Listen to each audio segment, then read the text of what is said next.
কিছু কিছু মানুষ আছে যারা সব সময় আপনাকে নিয়ে সমালোচনা করবে, আপনাকে দেখে আপনার উপর থেকে নিচ পর্যন্ত জাজ করবে।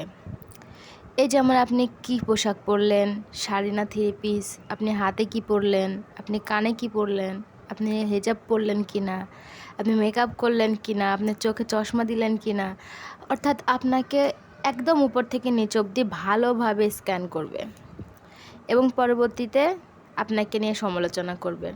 আপনি ভালো করুন বা খারাপ করুন, মূল উদ্দেশ্যই হলো আপনার কাজকে নিয়ে সমালোচনা করা, তাদের আর কোনো কাজ নাই। আপনার চলাফেরা নিয়ে জাজ করবে, কার সাথে কথা বললেন, কিভাবে কথা বললেন, এগুলো নিয়ে সমালোচনা করবে এবং হাসাহাসি করবে। কিন্তু কয়েকদিন পর বা কয়েক বছর পর বা কয়েক মাস পর দেখবেন তারাও ঠিক আপনার মতোই কাজ করছে।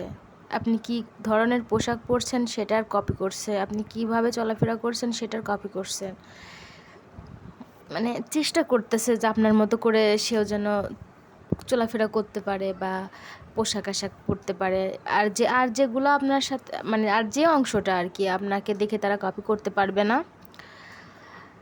সেটা নিয়ে হাসাহাসি করছে। এটাই স্বাভাবিক।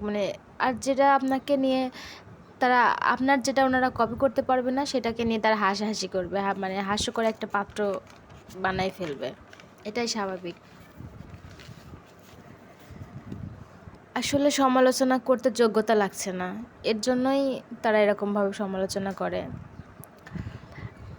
যারা তাদের নিজের জীবনে সুখী নয় তারাই আপনাকে নিয়ে সমালোচনা করবে। যারা তাদের নিজের জীবনে সুখী দেখবেন তারা কখনোই অন্যকে নিয়ে সমালোচনা করতে আসবে না, কারণ তাদের মতো করে তারা ভালো আছে। তাদের অন্যকে নিয়ে কথা বলার সময় তাদের নাই। অন্যের কাজকর্ম তারা জাজ করে না, তারা নিজের মতো করে চলে।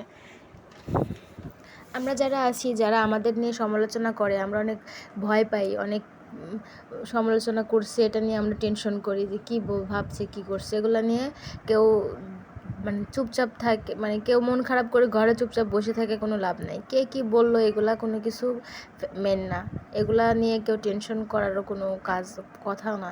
যে যে যার মতো করে কথা বলবেই, এটাই স্বাভাবিক। আপনি নিজে কেমন সেটা নিজের মধ্যে রাখুন।